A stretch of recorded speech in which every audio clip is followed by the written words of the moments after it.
하나님께서 오늘 우리에게 주시는 말씀 에스겔서 제40장 1절에서 4절까지 말씀입니다. 에스겔서 제40장 1절에서 4절까지 말씀.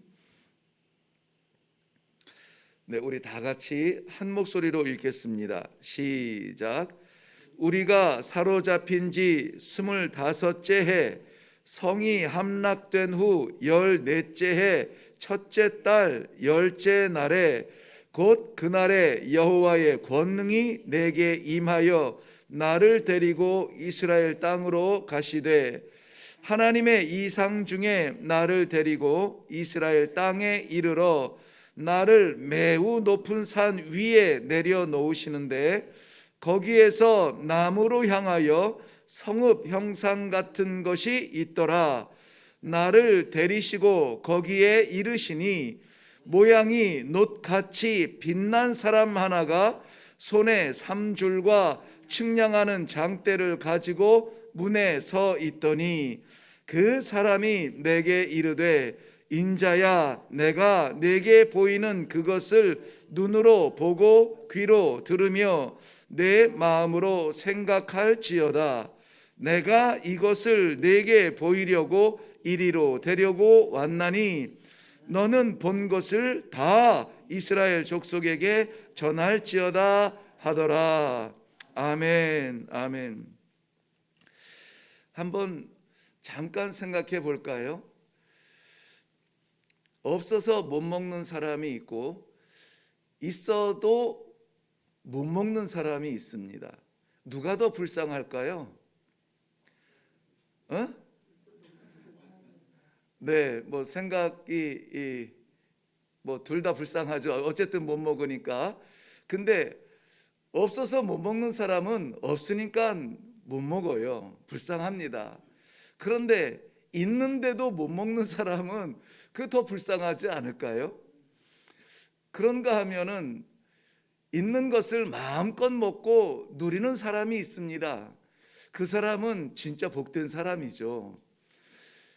있는 것을 가지고 먹고 누리는 사람을 복된 사람이라 그렇게 본다면은 없어서 못 먹는 사람은 불쌍한 사람 정도 될 겁니다.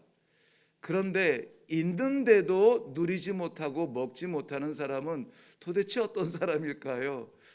저주받은 사람일까요? 오늘 포로로 끌려온 에스겔 선지자의 모습을 한번 봅니다. 오늘 1절 말씀 보면은 우리가 사로잡힌 지 25째 해, 포로로 끌려온 지 벌써 25년 되었습니다. 예루살렘이 무너진 지 14년 되었습니다. 그러고 보면은 다니엘 같은 그러한 귀족들을 우선 1차적으로 끌고 왔는데 그때로 보면은 지금 뭐 한 30여 년 된 거죠. 33년 정도 됐는데 이스라엘 백성들이 바벨론에서 포로로 머물러야 되는 계획된 시간이 70년으로 본다면 지금은 가장 그 깊은 바닥이에요. 끌려와서 어리둥절하고 그러한 상황에서 적응해가며 포로가 되어서 소망 없이 살아가다가 이제 70년이라는 저 세월을 향해서 나가야 되는데, 물론 하나님의 관점입니다. 이스라엘 백성들은 포로로 끌려온 순간부터 회복되는 날까지가 다 바닥이겠지만은 어떤 곡선을 그리자면은 지금이 아마 가장 그 죽음 같은 깊은 계곡 속에 있는 그러한 30년이 조금 넘은 그 해에 하나님께서 이 선지자를 데리고 오늘 환상을 보여주십니다. 가장 어려운 깊은 바닥에서 말이죠. 자, 그 바닥에서 오늘 40장부터 마지막 그 48장까지가 이 에스겔서의 임마누엘을 통한 회복의 클라이막스를 보여줍니다. 임마누엘만 된다면, 하나님이 우리와 함께 하신다면, 하나님께서 이끄시는 대로만 나아간다면 바로 여기입니다 하고 포인트로 지적하는 그 자리가 오늘 40장부터 48장까지예요. 그런데 40장에서 43장까지 내용은 뭐냐면은 성전이 다시 지어질 것, 성전이 회복될 것을 말씀해 주고 있습니다. 그리고 44장부터 46장까지가 성전만 지어지면 뭐 합니까? 그 안에서 성전의 역할을 해야죠. 그래서 성전, 어떻게 보면 성전의 건물의 회복보다 더 중요한 성전 안에서의 예배의 회복, 하나님과의 관계의 회복, 그 안에서 놀고 먹고 마시고 즐거운 자리가 아니라 거기에서 어떤 예배가 드려져야 되는지에 대하여서 46장까지 이야기해 주고 있어요. 그리고 나서 47장과 48장 에스겔서를 마무리하면서 이스라엘 백성들에게 땅의 재분배를 말씀해 주세요. 우리는 급해요. 그래서 땅부터 분배를 받고 이렇게 시작을 할 수 있겠는데요, 그게 아니에요. 성전이 재건이 되고 예배가 회복이 되고 그리고 나서 마지막에 땅의 분배가 이루어져요. 이스라엘 백성들에게 에스겔 선지자의 환상이 놀라운 게 뭐냐면 바로 땅의 분배가 다시 이루어진다 하는 그거예요. 마치 광야 40년 지나서 드디어 하나님께서 약속하신 그 땅에서 땅의 분배가 일어날 것을 바라보는 가나안을 기억하는, 추억하는 그러한 이 흥분이 지금 이스라엘 백성들에게 주어지고 있다라고 하는 것입니다. 그 흥분된 마음으로, 감격스러운 마음으로 에스겔서는 끝나게 돼요. 저는 오늘 말씀의 제목을 선지자의 축복이라 그랬습니다. 선지자의 축복이라. 이스라엘 백성들 지금 가장 깊은 포로 기간 70년의 그 바닥에서 무너진 성전, 그 무너진 백성들, 그러한 가운데 있지만 오늘 제가 축복을 말할 수 있는 것은 무엇입니까? 그 선지자에게 하나님께서 보여주시는 환상이 있다는 거예요. 하나님께서 보여주시는 환상이 있다. 하나님은 없는 가운데서 우주를 창조하신 창조주이십니다. 믿습니까? 이거 믿어야 우리 신앙생활 할 수 있습니다. 이거 믿지 않으면 하나님을 믿는다는 게 아무런 의미가 없어요. 보이지도 않죠. 음성도 없죠. 어떻게 믿겠습니까? 그러나 하나님께서 우리 마음에 선물처럼 주신 그 믿음이, 내 아버지는 우주를 창조하셨다, 이 믿음이 있어야 이 어려운 시대를 믿음으로 살아갈 수가 있는 것입니다.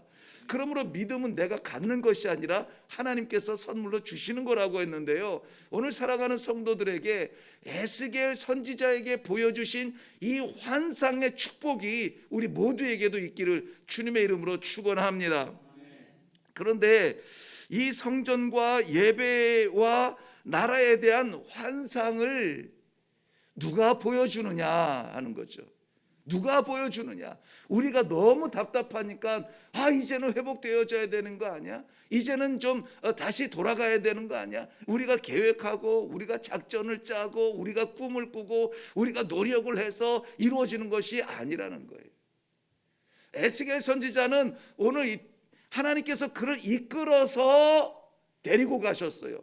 이끌어서 데리고 가신 그 자리에서 이루시는 그분을 보게 됩니다. 저는 이 선지자의 축복이라고 말씀하시는 부분, 제목을 정하는 부분이 이 말씀 40장부터 계속 묵상하는데 막 이 감동이 있어요. 감동이 있습니다. 그렇지, 이게 축복이지. 이게 축복이. 남들 다 갖고 있는 거 그거 누리는 건 축복이라고 할 수가 없잖아요. 이 세상에서 줄 수 있는 거 거기에서 얻는 게 우리에게 축복입니까? 아니잖아요. 세상에 제한적으로 줄 수 있는 그게 아니라 하나님께서 주시는 무한한 생명, 무한한 영광, 아무도 볼 수 없는 가운데 그걸 바라볼 수 있는 그것이야말로 우리에게 축복이 아닐까. 오늘 이 에스겔 선지자가 이스라엘 백성들 바벨론 포로의 가장 깊은 구렁텅이에서 만난 그 하나님이 데리고 가신 그 자리에서 보여주시는 그 환상, 우리도 볼 수 있는 축복이 있길 바랍니다. 그런데 그것을 보여주는 사람이 오늘 여기에 나와요. 3절 말씀 볼까요? 3절 말씀 보면 나를 데리고 거기에 이르시니, 하나님께서 이르시게 한 겁니다. 여호와께서. 그랬더니 거기에 모양이 놋같이 빛난 사람 하나가 손에 삼줄과 측량하는 장대를 가지고 문에 서 있더라 그랬습니다. 놋같이 빛난 사람 하나가 거기에 우뚝 서 있는 겁니다. 에스겔 선지자는 이미 1장 26절에 본 형상입니다. 에스겔서 1장 26절에는 거기에 사람의 모양 같기는 한데요, 여호와의 영광의 형상으로 빛나는 사람이 있더라 그랬는데, 바로 오늘 이 본문에서 말하는 놋같이 빛나는 사람, 그 사람 바로 여호와의 형상인데 우리가 알아볼 수 있는 형상으로 나타나신 분이에요. 이분은 계시록 1장 13절 말씀에 보면은 교회를 상징하는 7 금촛대 사이에 서 있는 분을 설명하고 있는데, 묘사하고 있는데요, 그 발은 풀무불에 단련한 빛난 주석 같고 그랬습니다.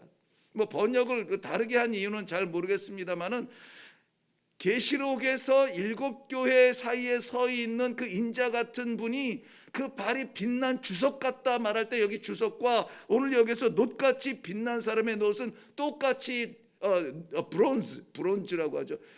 그 주석을 이야기하는 거예요. 누굽니까? 바로 예수 그리스도, 교회의 머리 되시고 교회의 전부가 되어주시는 바로 그 예수 그리스도에 보여주시는 그 환상인 것입니다. 예수 그리스도를 통하여서 보여주시는 그 환상은 무엇이냐? 바로 성전에 대한 것입니다. 성전에, 우리 인생에 관한 것이 아니에요. 성전에 회복되어지고 다시 지어지고 성전의 영광이 빛나는 것을 보여주시는 그분이 누구냐? 놋같이 빛난 사람이에요. 놋같이 빛난 사람, 이 사람은 생명을 가지신 분이신데 이 생명이 우리에게 왔다. 요한복음 1장은 그렇게 소개하고 있어요. 이 생명이 우리에게, 이 빛이 빛나는 그 주석 같은 분이 우리에게 왔어요. 우리에게 왔는데 무엇으로 왔느냐? 바로 생명으로 왔다는 것입니다. 그러므로 이 빛은 생명입니다. 이 빛은 우리에게 생명의 길로 인도하는 문이 됩니다. 바로 그 생명 자체가 우리 안에 오셔서 우리의 눈을 밝게 하시고 우리가 깜깜한 가운데에서도 소망을 잃지 아니하도록 우리와 함께 해주시는 바로 그 예수 그리스도가 성전의 회복을 다시 한번 보여주는 것입니다. 계시록에서뿐만이 아니라 사도 바울이 가장 즐겨 쓰는 말 중에 하나가, 바울의 복음의 중심에 뭐가 있냐면은 주 안에서예요. 주 안에서, 엔 크리스토스, 바로 예수 그리스도 안에 있는 것이 성도들의 축복이고, 그 안에 있는 것이 선지자의 축복이고, 그 안에 있는 것이 우리 모두의 축복입니다. 교회가 아무리 솔로몬 성전보다 빛나는 것으로 지었어도 그 안에 예수 그리스도 없으면 껍데기요 건물인데요, 아무리 초라한 모습으로 두세 사람 모였어도 내 이름으로 예수 그리스도의 이름으로 모인 그 자리가 성전이요, 그 자리가 하나님의 나라라고 하는 것입니다. 사랑하는 성도 여러분, 이 아침에 우리가 모여있는 이 자리는 바로 이 놋같이 빛난 생명의 주 예수 그리스도, 우리 성전의 주인이신 그 주 예수 그리스도를 우리 마음에서 다시 한번 확인하는 시간이 되시기를 주님의 이름으로 축원합니다. 예수 그리스도가 성전의 설계자입니다.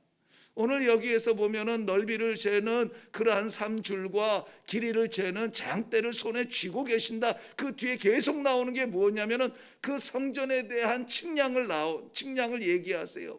무엇은 몇 자고 무엇은 몇 자고 계속 그 얘기 나와요. 이 건축 얘기를 뭐 이렇게 말씀하시나? 높이와 뭐 넓이와 모든 것을 상세하게 다 기록하여 주고 계세요. 왜 이것을 말씀하실까요? 요즘 성남의 대땡동 설계자가 누구냐 뭐 이것 때문에 나라가 시끄럽죠. 모르겠습니다. 저는 모르겠는데요, 분명한 건 하나 알아요. 성전의 설계자는 예수 그리스도십니다. 이거 놓치면 안 됩니다. 왜냐하면 성도들이 성전에 올라는 오고 성전에서 예배는 드리고 성전에서 신앙생활을 수십 년을 해요. 성전에서 직분을 받아요. 그런데 예수는 못 만나요. 얼마나 안타깝습니까?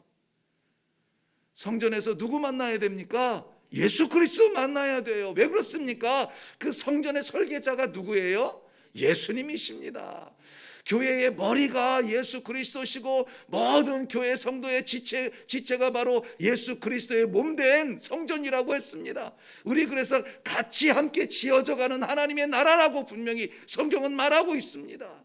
나를 채우는 주님이 아니라 내가 채워야 될 주님이에요. 주님께서 명령하시면 우리는 일해야 되는 것입니다. 바로 그러한 축복이에요. 축복입니다.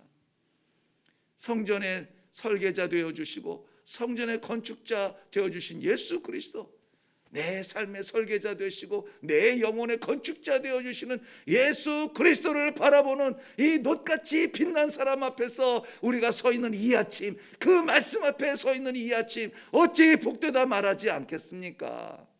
오늘 우리가 바라는 복이 있습니까? 건강의 복이 있습니까? 장수의 복이 있습니까? 물질의 복이 있습니까? 성공의 복이 있습니까? 바라는 구하는 모든 복들을 다 합해서도 이 복보다 더 크지 못해요. 무엇입니까? 이 가운데에 주 예수 그리스도께서 보여주시는 이 성전에 대한 환상입니다. 이 성전에 대한 이 다시 재건되어질, 회복되어질 환상입니다. 그 안에서 예배가 회복이 되어집니다. 하나님 뜻대로 받으실 예배가 회복이 되어져서 하나님이 음양하시는 예배를 드릴 수가 있습니다. 그리고 나서 영원한 하나님의 나라를 하나님께서 우리에게 분배해 주시는 것으로 이 에스겔서는 마치게 됩니다. 저는 간절히 바랍니다. 우리 성도님들 건강해야죠. 우리 성도님들 성공해야죠. 그래도 넉넉해서 마음껏 주의 일 감당하는데 이 모자람이 없어야죠. 그러나 무엇보다 큰 축복은, 이 시대의 성도의 축복은 바로 이 놋같이 빛나는 사람, 그분 예수 그리스도 안에서 신앙생활하는 겁니다. 어디를 가든지 그분과 동행하는 겁니다.